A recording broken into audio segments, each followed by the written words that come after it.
evening, everyone. It is good to see you all in this fine public venue that we have here tonight. Thank you. Thank you, Dex. I hear it's feeding time. So we're going to exit him out a bit. It's good to see everyone. Can you hear me well? Yep. Good. Good. I'm so glad. You know me. I don't know you very well, I don't believe. I don't know everyone in Paxton.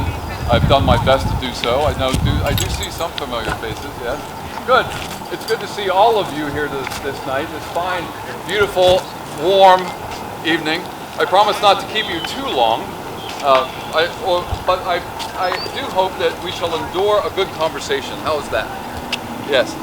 And I was asked that I might address you on the topic of the Declaration, which was newly approved on this day. Do you know, are you aware that today, the ratified document, the Declaration, was approved on this day today, July the 2nd, of which good Mr. Adams, you know Mr. Adams from the New Englander, you know him, yes, Braintree man, yes. Mr. Adams addressed his wife and said something to the effect that July the 2nd shall be a day of revelry, a day of gunshots and cannon fire and fireworks and all the such, the 2nd of July. I don't know what you've done with it. But I think you've moved it to a few days later, upon which they took a second vote and Mr. Hancock signed his name to the bottom of that document called the Declaration of Independence. And so many of you celebrate on the 4th of July, not on the 2nd, unlike what Mr. Adams has asked us to do. Well, at least what he told his wife we should do. We all know that men tell their wives one thing and we all do something else. Yes, well, whatever. Right. So, on this fine and pleasant evening, let me address you concerning this document, of which I have newly received this in a form of print. And I've been asked to talk to you about what this document would mean to those of us here on the frontier. For you see, here in Lancaster County,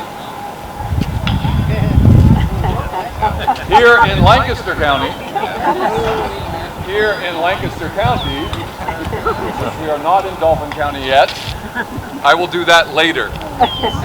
In 1785, we will do that. I will address Congress and we shall change. You see, 1 month ago, in 76, I was in Carpenter's Hall as a part of the delegation to the Pennsylvania Congress. And in the Pennsylvania Congress, there as a part of the delegation, I did vote against independency. I will confess to you full out, completely and outright, I am no Tory, I am no loyalist, but I will say to you that I did vote against independency. Here is my reasoning. I am the son of a British man and a British woman. My parents came from Yorkshire, England, to Philadelphia, in which Mr. Penn gave them a grant, gave my father a grant to come here upon the Susquehanna and set up a tavern, set up keeping here, and to eventually develop a ferry boat across the river in which we could ferry men and women across the river to the far edges of the frontier. Fellows like that guy there, frontiersmen, right? Frontiersmen who would come to the Susquehanna River, and some, depending on the season, could walk across the river. I remember in the 50s, during the French and Indian War, the entire group of Highlanders with Forbes expedition walked across the river, while I ferried all of his cannon and all of his wagons, his baggage, and all of his horses. I ferried them across while the Highlanders walked across. You know, they're in those kilts, right? So no hardship for them. But you see, there are those who are living out in the frontier on the western shore of the Susquehanna River. You know, where there are savages on the western shore of the Susquehanna River. That's why many of you choose, even to this very day, to not venture upon that side of the river. I'm sure of it. Because you believe still to this very day there must be savages there. Right. And so, they come to my house and then venture across where they spend weeks in the frontier, caravanning about with their rifle piece. Probably I've loaned them one of my pack horses, and they return back with a pack horse filled with furs, of which I have license from the government of Pennsylvania to trade with those furs. That's how I make part of my living, as a fur trader. And this document, this piece of paper, of which in June I voted against, but once this document hit my front porch from Courier, I realized that it was the sway of our nation to fight for and to seek independency. My two sons, David and John, had already signed up and were serving in Thompson's battalion. Are you familiar with Thompson's? The rifle battalion, are you familiar? I see no head. You know Thompson quite well. Yes. Because you see, what would happen is some of these frontiersmen would do one of several things. Stay in the frontier because it's safe out there. Now you might think to yourself, but there are Indians. And yes, there are, but this guy knows them well. He knows their paths. He speaks some of their languages. The Onondaga and the Lenni Lenape, the Delaware, the Shawnee, the Seneca, all of those. Iroquois nations of the six tribes of the Iroquois are all over, right? This guy can get in and out of those tribal meetings and gatherings because he's trading furs with them too. And then he brings them to me, I buy them from him, and then I pack them down to Philadelphia and sell them there upon the docks and make a fine fortune, because you see, the French and the British love American furs. So what does this document mean to him? Well, it may mean absolutely nothing. Where he chooses to stay out in the frontier, where he will never see a British soldier. Oh, don't get me wrong. He has seen enough of them because he fought in the French and Indian War. He's had enough of that. Am I right? Absolutely, sir. So he's seen enough of that. He would much rather. Now, there are those who are for the country, to be independent. And so they come in out of the frontier and join the rifle companies. And these men of the frontier, because of their marksmanship, are sought after greatly. They are seen as the most excellent of shot with rifle. Mr. Washington, who is now in charge of the Army, he's made his way up to Boston and is in charge of the rabble that are up there, that is what is making up the American Army. And he asks that these fellows come and become his band of sharpshooters. It could mean that he is free to go and fight. This document could mean that. It could mean that he is free to become whatever he wishes. For you see, this document says something about the ability for all to seek life, liberty, and the pursuit of, not property, happiness. Up until this point, it was always property. Now it's happiness. For property is abundant. Have you seen the Western frontier? There's great property there. If you're willing to be bold and courageous, to make a man out of yourself and to take yourself with an axe, possibly with a wife and children, and head out into the frontier, the land can be had. This document now gives you the freedom to do just that here upon the frontier. You may make a person of yourself, no longer subject to the king, no longer subject to any earthly king, for we have claimed ourselves to be obedient to one king and one king only, and that is King Jesus. And so, this document frees us to do that. Life, liberty, the pursuit of happiness. It goes on to address a long list of grievances, of which some I had never heard of before until reading this document. Until coming across the idea that there are those who had been captured and put upon British ships so that they would man those ships against their own people. Now, I was more than familiar with one of the grievances in which the Royal British Army was aligning themselves with the savages and causing them to fight against us in a most barbaric way. If you have not been in a scrap with an Indian, you never know what is going to hit. It will be the end of your life, I assure you.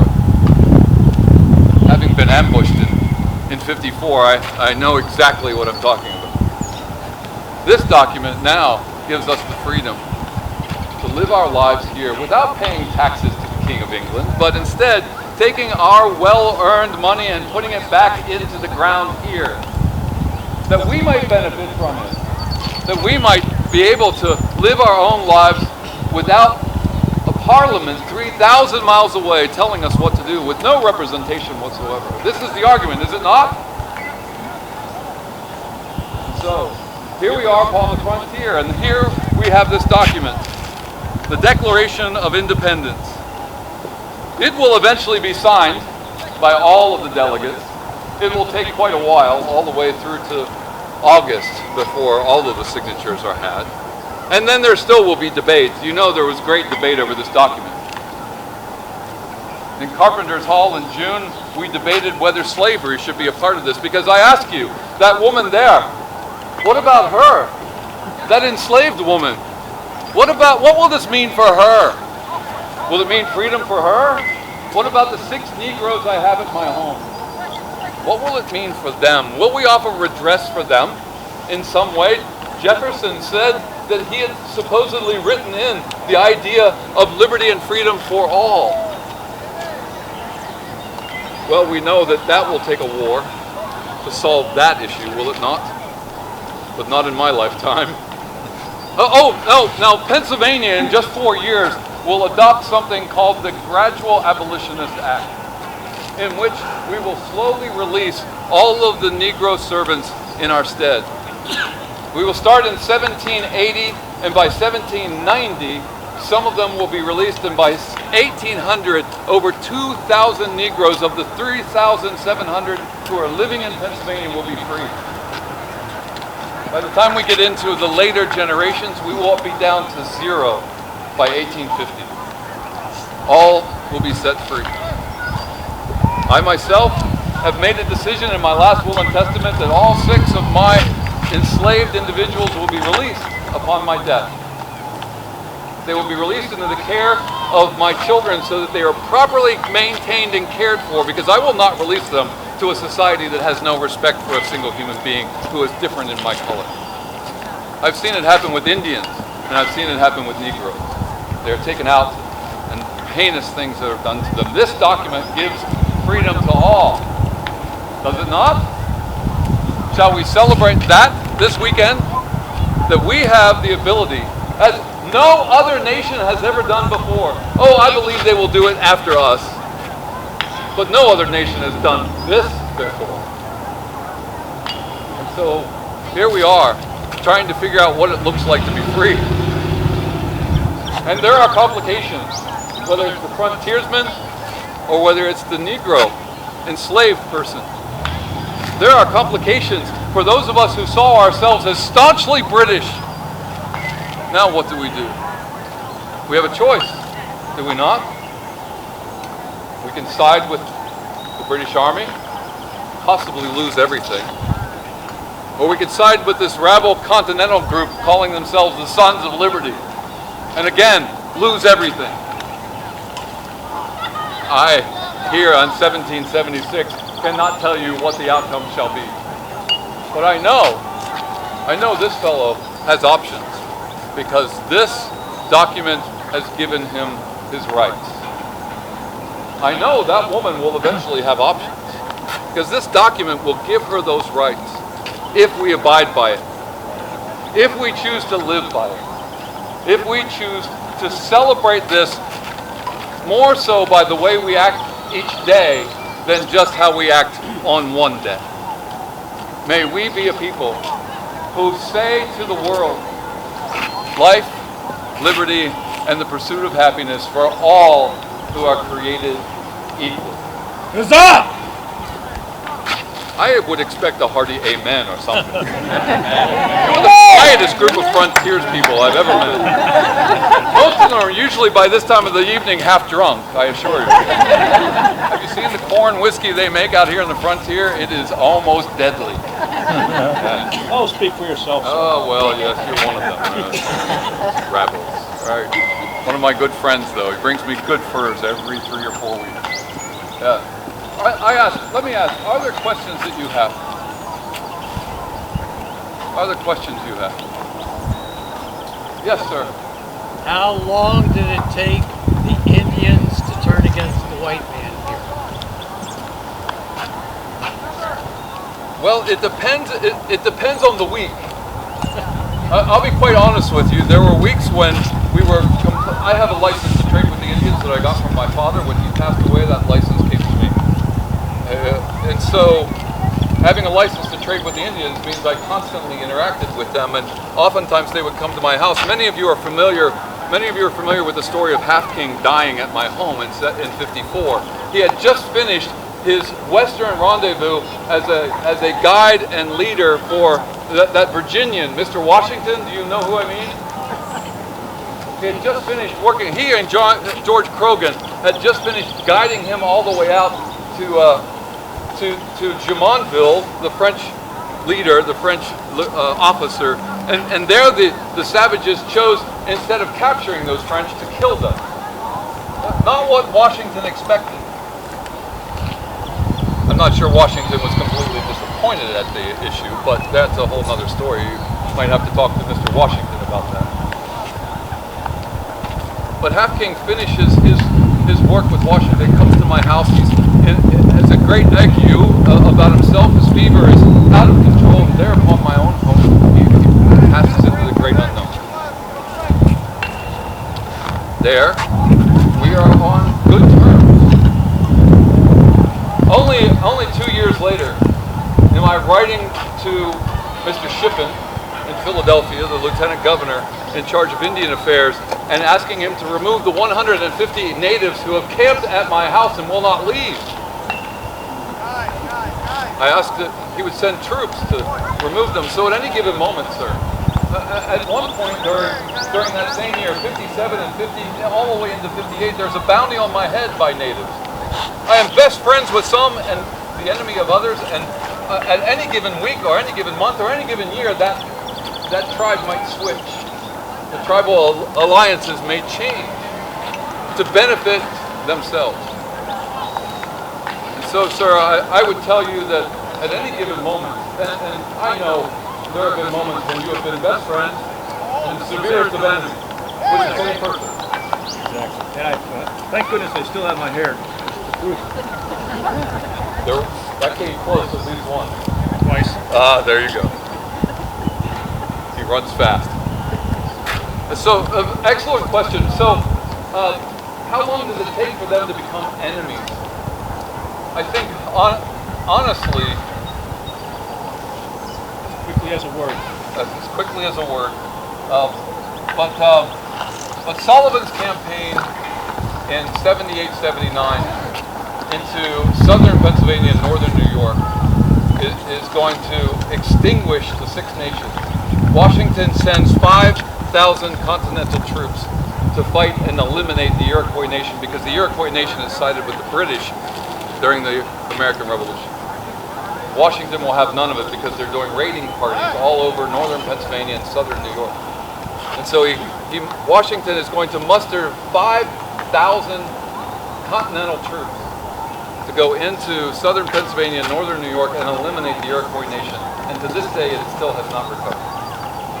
I believe that was the turning point. I believe from then on, the savages, the natives of this country no longer trusted us. And they began to move west into the Ohio, and just walk away from any relationship or connection they had with the white man, or what they call the long sword, or the long knife. Other questions that you might have? That is an excellent question, sir. I'm sorry it took me so long to answer. Convoluted. Other questions that you might have? Did the Loyalists have any options at the time of the Declaration? Did the Loyalists have any options during the time of the Declaration? Yes, tar and feathering, or just tar? Loyalists were given several options during the early years. Most of them were evacuation to Nova Scotia. As the American Continental Army began to have victories, the Loyalists began to lose homes, lose ground, lose voice. And so the British put them on boats and take them up to Nova Scotia and relocate most of them, including a large number of Negro slaves who had escaped their owners. many of them also jumped on those boats and made their way to Nova Scotia as well.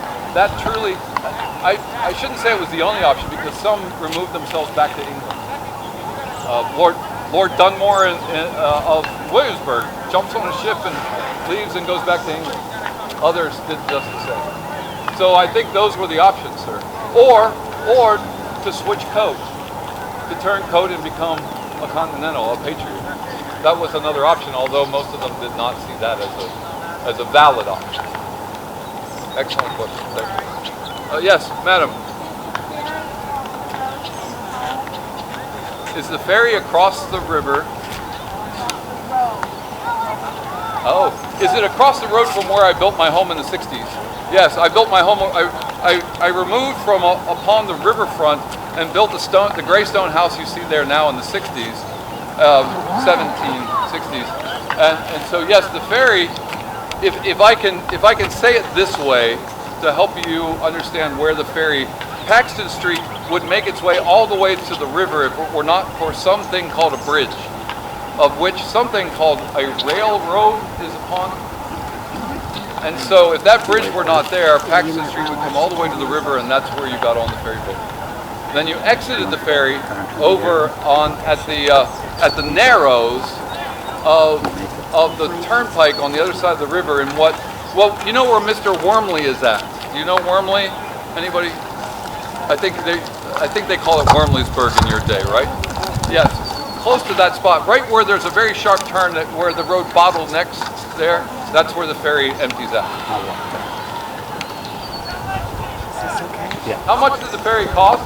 It depended on how much you were taking with you. Every aspect of your belonging had a different cost to itself.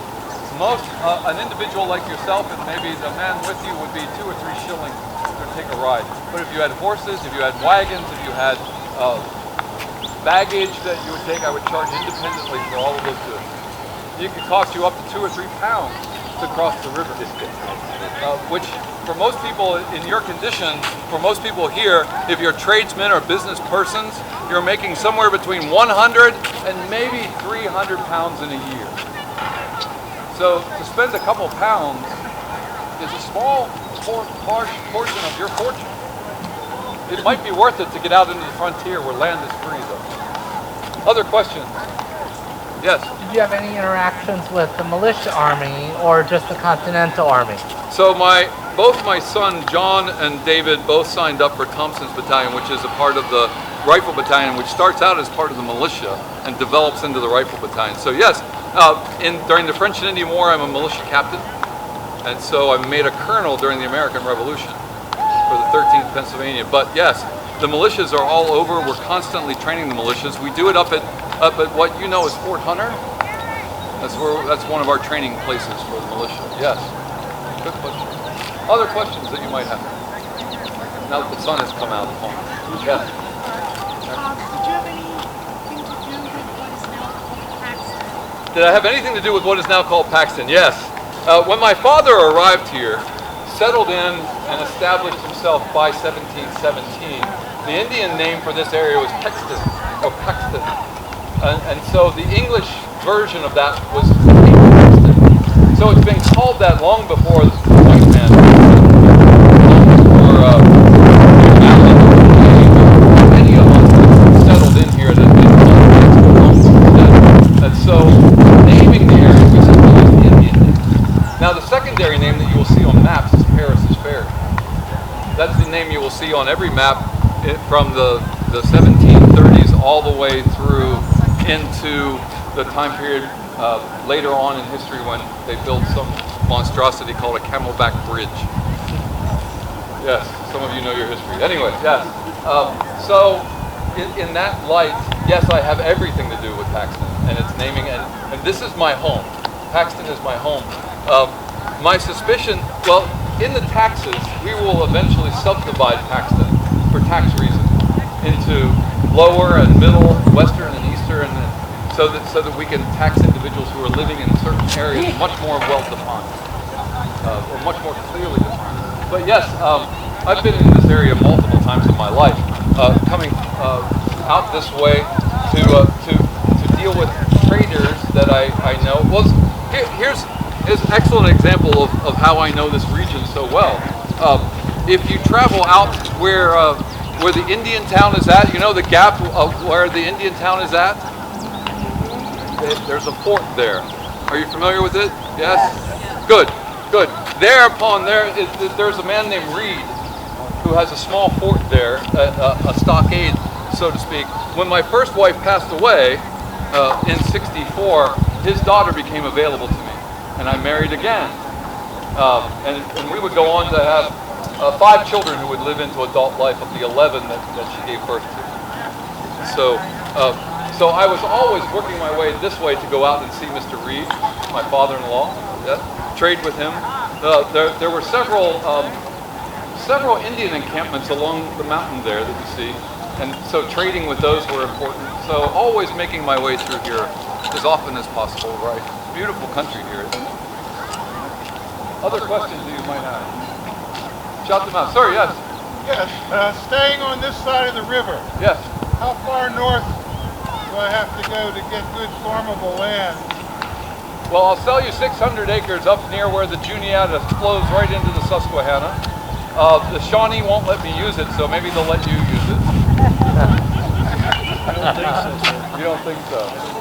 There is most excellent farmable land on both sides of the river.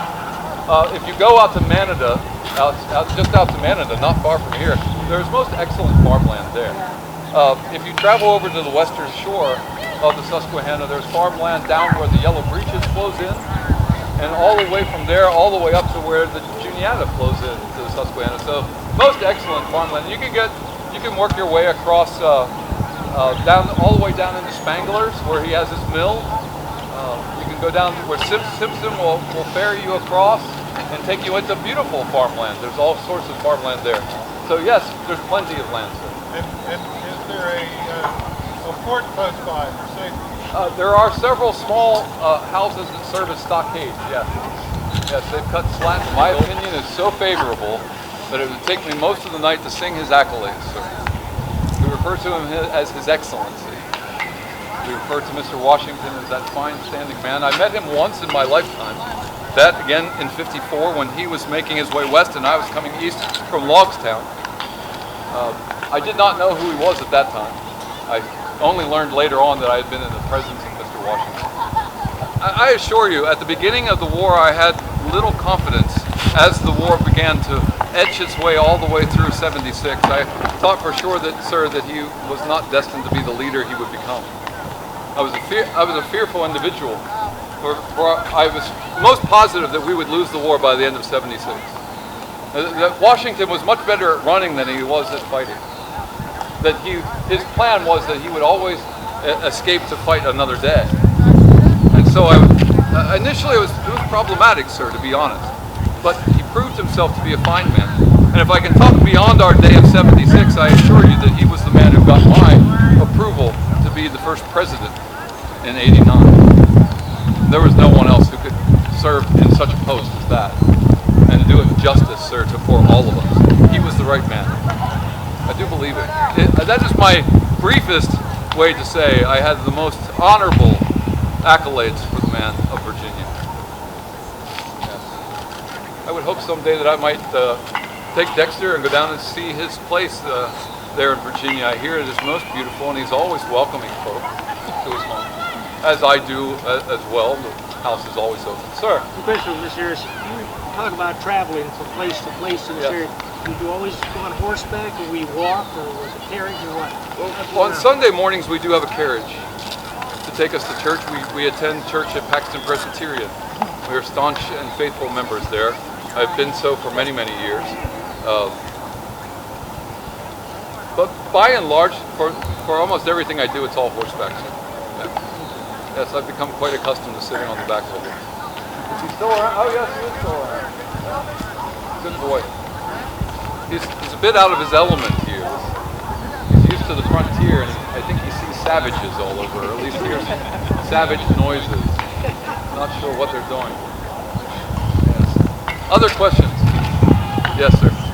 What's it like living amongst savages? Do they keep to themselves, or do they interfere? The question is, what is it like to live among savages?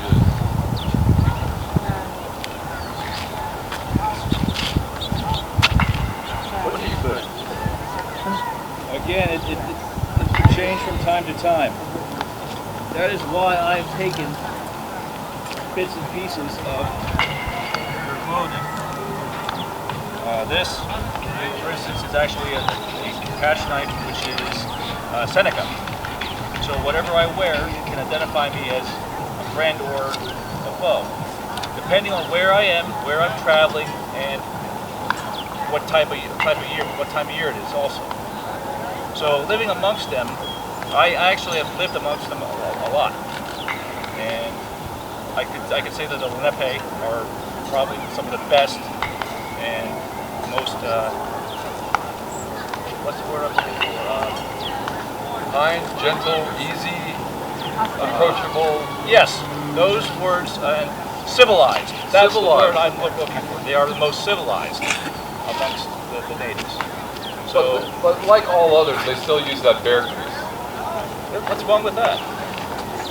Oh, it smells to high heaven. Oh, it is the foulest thing. Madam, you have a question? Yes. Have I had much interaction with Mr. Franklin, a good doctor from Philadelphia? Yes, as part of the Pennsylvania delegation, I served in Pennsylvania Congress with Mr. Franklin. I've had several conversations with him there in Philadelphia. I enjoy his presence. He is an honorable fellow and rather intelligent, although there are those who believe him to be rogue. I find him to be a very pleasant individual, always nice, and I travel back and forth to Philadelphia rather often. And so I don't necessarily pay visit to him. I don't see myself in the same caliber as him. But when we are serving together, I find myself in good conversation with Mr. Franklin. Yeah. Yes, he's a good man. How did the war affect your income? How did the war affect my income? That is the most excellent question, because you see here, we never see a British soldier here in the frontier. Paxton never sees a single British soldier, but all of my business is primarily done in Philadelphia. So when the British occupy Philadelphia, I'm done. I must hold up and not sell anything. I cannot ship goods down the Susquehanna River because of the falls down near the line between Pennsylvania and Maryland. There's a set of falls there that are just far too treacherous to navigate. And so if I could ship my goods down to Elkton, or what I think that's not, what do you call it? Head of Elk is, but yes, Elkton. There at the top of the Chesapeake, if I could get my goods to there through the Susquehanna heavens, I would be a millionaire. I'm sure of it. But yes, the war does affect me for a small amount of time. 76, 77, 78. The war is going to end up going to the south, and while the war is in the southern colonies, I am back at business. Furs are always wanted, sir. Whether it's leather breeches or whether it's leather for a satchel or something, furs are always in demand. Yes, you can make a fortune selling furs. Oh, yes, you need a patch of leather, don't you? Up on the hill. Up on the hill. Up on the hill. There's a question? By the flag. Is that a question or just a very relaxed on? Oh, yes, very good. Any others? Yes, madam. Were there ever any attacks during church at Paxton Presbyterian? Were there any church attacks during our church services? None that I know of, none that I was ever a part of, anyway. But there were threats. There were several threats on Sunday mornings. Indians do not celebrate a Sunday morning like we do. And so they saw us as you get everybody in one place at one time, right? But I know I have not fought in any battle or skirmish that happened on a Sunday morning at the church. No. There may have been, and it just wasn't there that morning. But I still that is my eternal home. You see, there. You may find my remains there even to this very day. Other questions, madam?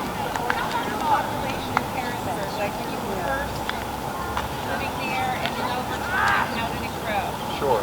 That's the most excellent question, madam. When I take over from my father in 1748, we have roughly about 250 people living here who are taxable. By the time we get to 1790, we have 2,000 living in what is known as Paxton or Harris Ferry. By the time we get to 1800, well past my own lifetime, we are well into almost 12,000 in the greater Paxton area. Now, the greater Paxton area for me can include all the way out to Derry Township. And for me, I actually extend over into the western shore. I have 600 acres in the western shore in one spot and another 500 acres in another. So I own land on both sides of the shore. We include both sides because the river does not divide our community in that way, unlike what I hear it does today.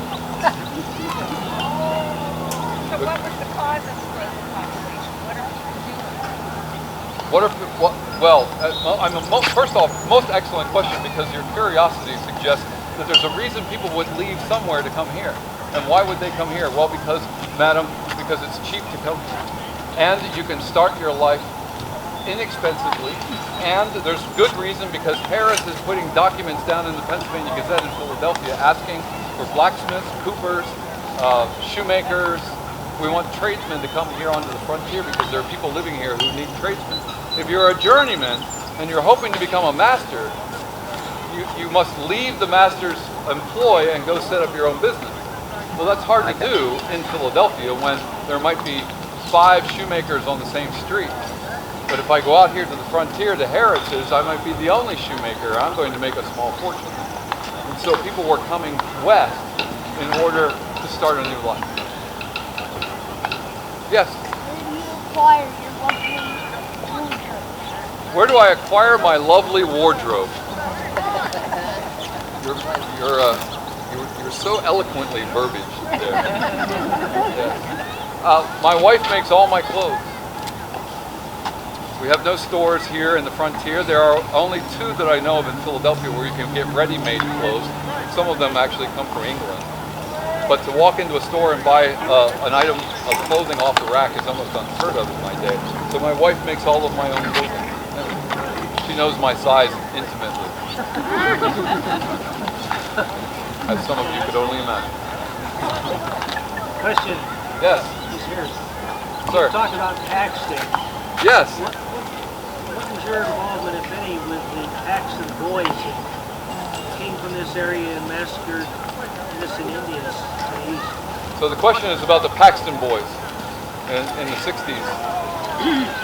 So of the militia, the Paxton Militia, there was a small rogue band of militiamen led by several individuals of whom I never had a taste for, sir. These individuals were upset because we believed that there were Indians coming down the Susquehanna River to Wright's Ferry. Do you know where I mean? Down to Wright's Ferry, downriver. They would get out of their canoes and take supplies over to the group of Conestogas who had been housed over in Lancaster. And so these men were convinced that if we could eliminate that group of Indians, we could eliminate the traffic of natives coming from the north and supplying this group, because some of those natives coming from the north were doing raiding parties. At least that was the belief, sir. So this small band of men decided to take business into their own hands instead of allowing the government, because they didn't feel that the government was moving swiftly enough. Because if you live here on the frontier, you live and breathe daily. You must keep your rifle piece with you at all times. While you're out at the farm or whether you're at your home, you must keep your rifle piece loaded and at half-cock at all times in all seasons. For it's a dangerous place to be here on the frontier. And so these men decided to put a stop to it, and they went down and they slaughtered innocent men, women, children of the Conestoga tribe in order to eliminate the reason these Indians were coming downriver to supply and care for their brethren. These men, sir, are rogues. But Reverend Elder told me to stay away from the situation, that he would handle it, sir. So I did just that. Same with the Black Boys down at Fort Littleton. The same issue, sir. I do not choose to get involved in such rogue activities. I stay away from it and keep my nose as clean as I possibly can, sir. Other questions you might have? Sir, yes. This past summer in 1775, Yes. the populace of Boston was ravaged by smallpox. Yes, it was, sir. Have we taken any steps locally to try and cut off the spread of it here? Not in 76, sir, no. No. We're concerned that it will come to our way. Well, I believe the greatest concern is one had by Mr. Washington, who has employed some doctors to see if they could figure out some way of offering some sort of cure or some sort of way to stem off the tide of the pox. It is deadly and disastrous, sir. It leaves the body ridden. If you survive it, it leaves you ridden and disabled for quite a long time. My hearing into the future is that they will eventually figure out a way to literally infect a person with a small dose of smallpox so that they might build a resistance to the actual by drawing a needle through an infected person and then drawing that needle through an unaffected individual and allowing that individual to in fact become infected with a minor dose of smallpox so that they may gain a resistance to the real thing. I only know that because someone told me in my ear. Anyway, yeah. Other questions that you might have? Come now. Madam. So what was hunted for that provided your furs? Say that again. What was hunted for that provided the furs? Oh, goodness. We can go through a list of everything that is hunted to provide the furs. Bear is deer, obviously. Fox, beaver, raccoon, coyote, wolves. Preferably the beaver was the most valuable, which I also have in the pack. Because they used the beaver to make fur felt hats. So that's why it was very valuable. Mink? Weasel. All the small water rodents. Muskrat. Muskrat. Anything that the Europeans seem to love American furs, no matter what it is. The only thing that they seem to be resistant to is skunk. Other than that, they'll pretty much buy anything. The British actually use bear for some of their hats, I believe. Yes. Bear fur. The grenadiers, I believe. The grenadiers. So we're supplying bear fur, black bear. Elk is here in Pennsylvania, and we actually have bison here in Pennsylvania. So all of those are being hunted. Good question. Very good. I hadn't thought of that. Other questions that you might have? If you're going to recommend a writer from the area, what name would you use from the era? A writer from my time period, sir? Yeah, to understand the history of the time. I know. No one is writing from Paxton about. I'm constantly writing back and forth to the government in Philadelphia, and you can see most of my letters in the archives. But to see a single journal of some kind, I think it's actually quite challenging. I don't know of a single individual who is writing about this area, sir. No. That's a sad commentary, and I'm disappointed I don't have a better answer for it. We can't fact check you. You can't fact check me. Yes, actually you can fact check me. You're just going to have to not read something local. All of my letters are in the archives, so you can check those. And there are bits and pieces written during the centennial of America about Paxton. Those you can find either in the Dauphin County Historical Society Library or in the State Library. Sir? What were the major crops that were grown on both sides of the river? Yes, major crops grown on both sides of the river. We're locally focusing in on those crops that we can use for animal husbandry, animal work. So we've got oats, barley, corn, wheat, those sorts of things, so that we're maintaining our crops. But the British and the Europeans are also fascinated by corn, or maize, as you know. So we ship a fair amount of corn over on boats, as much as we can, storing it properly and so on, because corn can rot very quickly and oddly. As a matter of fact, in the western frontier, they find that getting corn from the western frontier to my house is almost disastrous, and so they decide to make it into whiskey instead. Eventually, that's going to cause a little dispute in 1793 with the seated president named Washington. It's called the Whiskey Rebellion. Feel free to read all about it. Yes? Was the Whiskey Rebellion because of the Articles of Confederation? The Whiskey Rebellion is in 1793, and sir, my demise is in 1791, so I have no idea what you're talking about. My apologies. Madam. Weather. Aren't you hot with what you have on? Thank you. I'm told I'm good looking. Oh, I've done my war. Oh, no, I'm quite comfortable. Thank you. Linens and cottons and wools, and this all breathes rather nicely. I don't believe I'm any more in heat than you, madam. Some of you got that.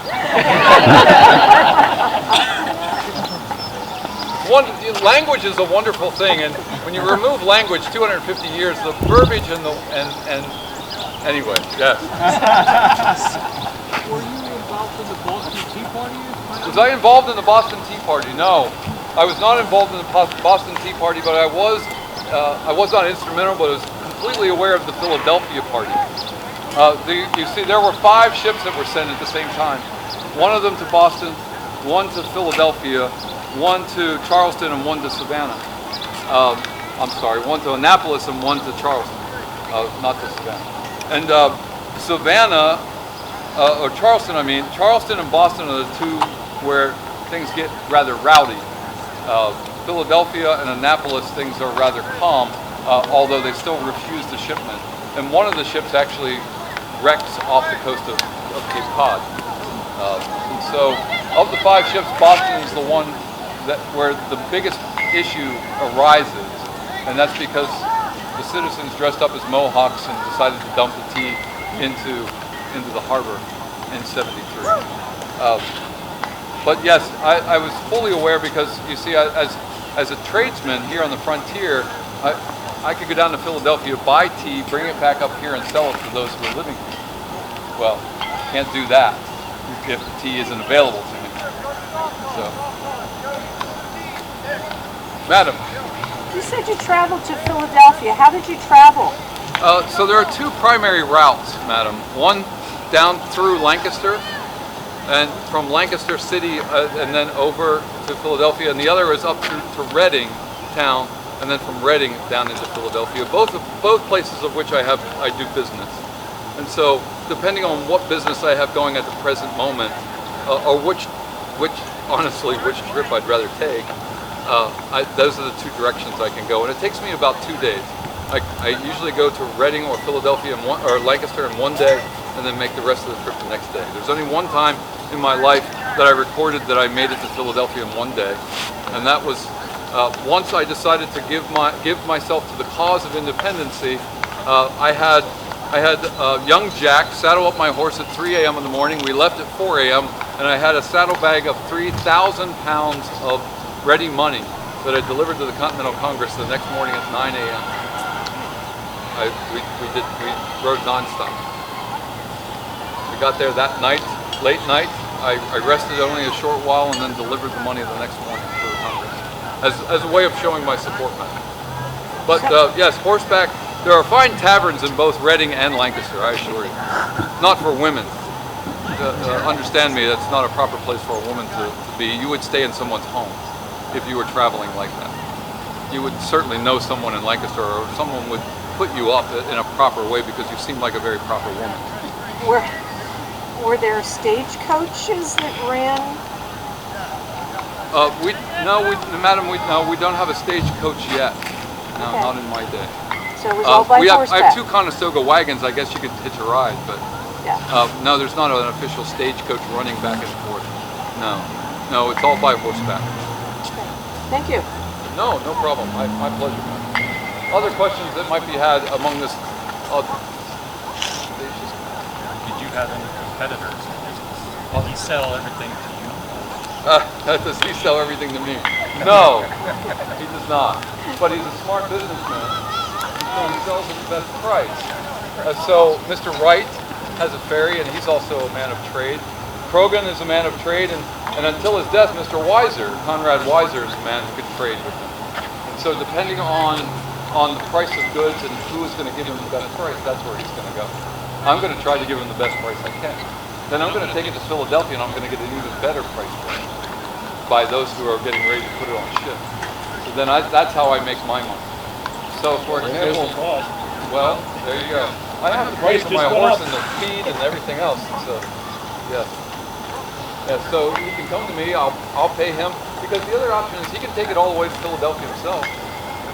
He doesn't want to do that. It's not worth, one, it's not worth the trip, and plus he's a frontiersman. He doesn't feel comfortable in Philadelphia. Not in that proximity.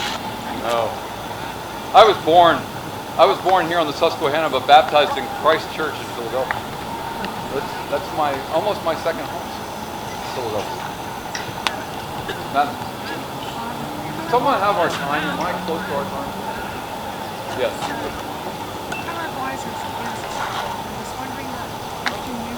Mr. Weiser, hell, heavens yes. He and I were as close as you could ever imagine. He was often at my house doing Indian conversations. You know, he was fluent in several Indian tribal languages. Mr. Weiser? Well, it depends on what you call an Indian woman. Yeah. I honestly do not like to tell stories out of context. So, but to answer your question shortly, the answer is yes. Okay. But there's much more to the story than that. Yeah. That's correct. Yeah. Mr. Harris. Yes, sir. Oh, whereabouts? Yes, madam. Sorry, I'm breaking character. Okay. We're still admiring your outfit. Yes. So I was curious, were boys and girls taught in school together, or were the girls taught how to sew at home by their mothers or someone else? Mostly here on the frontier, it's boys that are taught by tutors that we hire to come into the frontier. In Philadelphia town, most of the schools are boys' schools, and the girls are being taught at home. Yes. They're being taught all the trades to make themselves a good housewife. Some of them will eventually go on to learn the trade of a husband, and in the case of that husband's death, they may take over the business, but that in effect is rare. But very good question. I'm going to step out of character as well and ask if you have any other questions of me, because there are some things I can't answer the same way in person as I can out of character. So I just wanted to know if there were any questions of Dave Biser rather than John Harris. How long have you played this role? This is my 12th season doing John Harris. Thank you. It was purely an accident. I'm part of a reenacting group, and the Dauphin County Historical Society wanted somebody to play John Harris for an event they were doing. And so they called up my group. I said, sure, I live close by, I'll do that. And so I went down and did it, and they said, would you do this again? And I said, no. And they said, why not? And I said, because if you're looking for a dog and pony show, you can go over to the local theater and find somebody who can be an actor for a night. Dress them up in a costume and they'll be fine. If you're looking for somebody to do a first-person portrayal, that's a different story. If that's what you're interested in, give me a call. And they said, we'll be calling you tomorrow. And that's how we started, honestly. So I'm a member of there is a national organization for first-person interpreters. And so I'm a member of that organization that is literally nationwide. So it's first-person interpreters from everything from Plymouth Plantation to Old Sturbridge Village to Colonial Williamsburg, you name it. It's first-person interpreters all over, and we gather together several times a year to talk about our trade and to encourage and educate each other on how to stay in character and how not to overload your audience with too much information, and to try, honestly, to try not to be just a talking head. Because that's, you know, a lot of first-person people come out and say, "Hi, I'm John Harris. I was born in 1729. I was, you know," they'll just give you, you know, some rote monologue, and that's not what I like to do, and it's not what first person is meant to be. I want to draw you into my story. It's truly what I'm hoping to do. I want you to feel like you just came back into my time period, at least for a little while. That's my goal. Sir? In your research, Mr. Harris, did you find anything surprising or scandalous? Yes, absolutely. He was a hair buyer.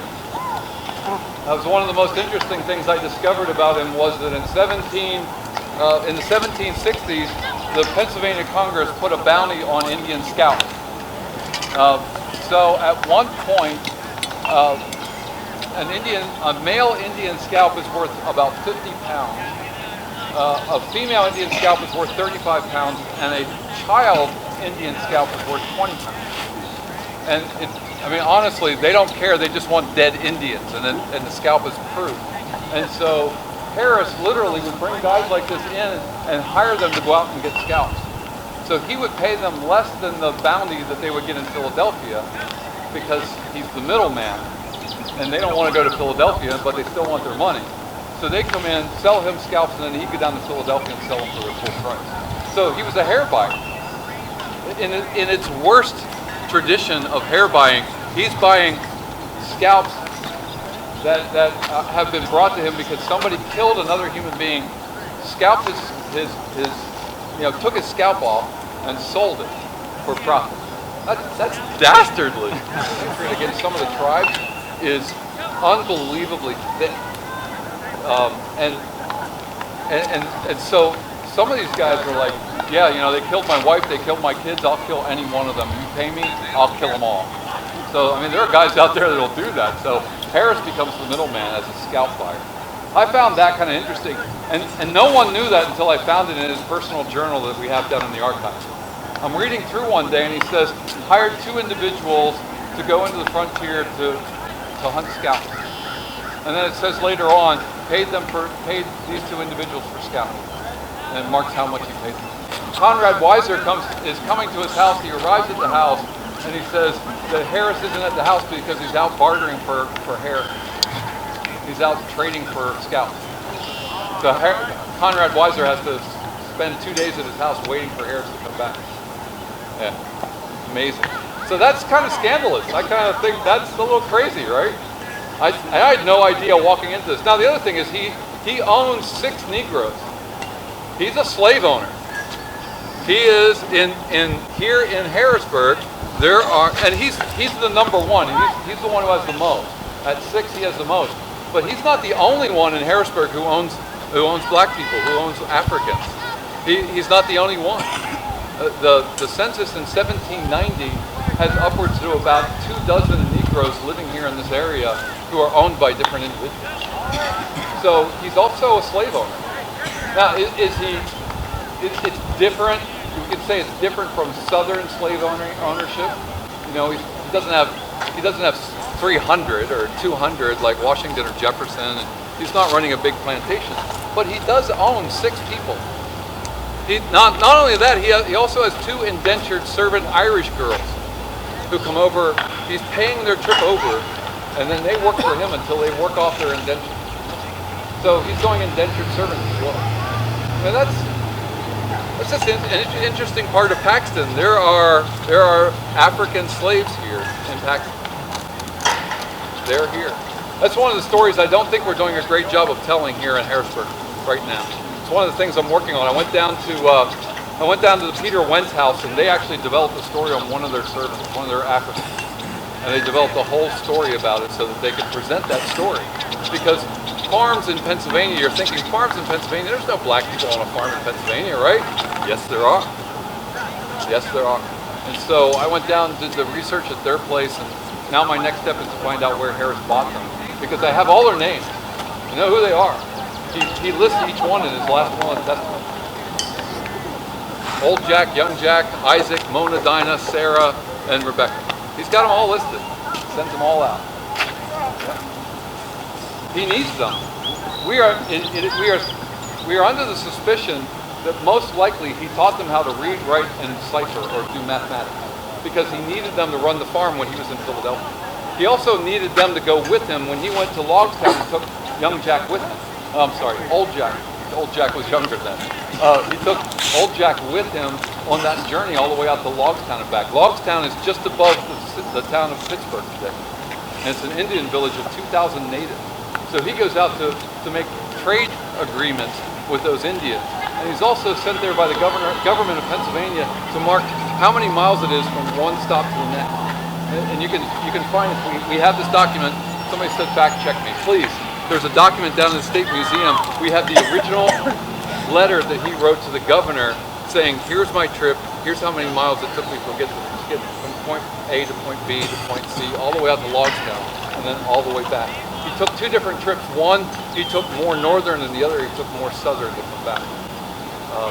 I digress off your initial question, but yeah, there are some interesting things about this guy. When Harris dies, his obituary is amazingly colorful and flowering with nothing but accolades. That there was nobody alive who found Harris to be a man of ill content. Everyone liked him. He was a wonderful individual. I mean, his last obituary is just, I mean, it makes him sound like he's a phenomenal guy. Yeah. He's about 6 foot tall, we know that. We have a short description of him. He's about 6 foot tall. He has salt and pepper hair, and he has a ruddy complexion. So I'm doing my best, guys. I'm 6 foot 3/4, and I've got the salt and pepper hair. I just got to figure out the ruddy complexion. Yeah. There you go. All the way to the back, madam, yeah. Where did I find all the research? State Museum. The archives in the State Museum, I've spent hours and hours and hours down there. Last time I logged, I was at 30 hours combing through all of the... We have a lot of his original documents. So they'll bring them down in a box and you can just sit there and go through them, and it's phenomenal to do. I'm sorry? They're not preserved well. No, not at all. No, we're not doing a really good job on some of our archival things. That's why they want to redo it all. Yeah. The journals are kind of falling apart. They're very legible. He had an incredible handwriting, incredible use of language as well. I think people 250 years ago had a better use of language than we do today. They used much more colorful language, but it gave you a much better picture of what they were saying. So, yes, young lady. Always portraying John Harris, or have you done other characters? I have done a few other characters. I did Patrick Henry once for a film, which was interesting, and then I did Archibald McAllister up at Fort Hunter. I've done him a couple times. As a matter of fact, if you go to the State Museum, I'm there in person on a video doing Archibald McAllister and talking about all the archaeology there. And so you walk into the archaeology room and a full-life video of me comes on. Have fun, go see that. Yeah. That's kind of fun. I've done, the nice thing about having this level of character is that I get called, along with a bunch of other people, I get called to be extras in films. So I've done a bunch of different, whether TBS or A&E, History Channel, HBO. I was in John Adams. Most of those is just as an extra in the background. So it's kind of fun to do. They don't pay well, let me tell you. Get to shake hands with Paul Giamatti or something. Probably. Sir. Can you talk a little bit more about like the hatred that you talked about for the Indians? Yeah. So Harris is really good friends with several of the tribal leaders, and he actually has several key meetings at his house. He has Lieutenant Governor from Philadelphia, Conrad Weiser. George Croghan comes in. These are all the key Indian translators and the key Indian interpreters for the state of Pennsylvania. And so Harris's house is a central meeting location for everybody. So they often do the meetings at his house. So he's very good friends with a lot of the tribal leaders. He's trading with them constantly. But when the French and Indian War breaks out, they see him as a threat because they see him as a supply depot for the enemy. And so they actually threaten to kill him. The northern tribes threaten to kill him. By northern tribes, I mean Mohawk, Huron, the tribes that are siding with the French. The Pennsylvania tribes are standing firm with Harris during that time. But what ends up happening is that mountain is the dividing line. Many of you can turn and see it right now. That mountain right there is the divider line. And Indians that live on the other side of that mountain are coming over that mountain through pathways. Many of those are now our roadways, right? They're coming through that mountain and going raiding parties, and then they're going back over the mountain. So much so that 600 Pennsylvanians are captured during the French and Indian War. 600 Pennsylvanians are captured, taken into Indian captivity from Pennsylvania. We only get 300 of them back at the end of the war. So, for example, Light in the Forest is a great story about a native who was captured, or a local who was captured. If you go out to Central Dauphin High School, the intersection of Lingelstown Road and Piketown Road, there's a historical marker there of Baronet's Fort. And that's one of the issues. There's a massacre, and he loses his son to captivity, and it takes him 6 years to get his son back.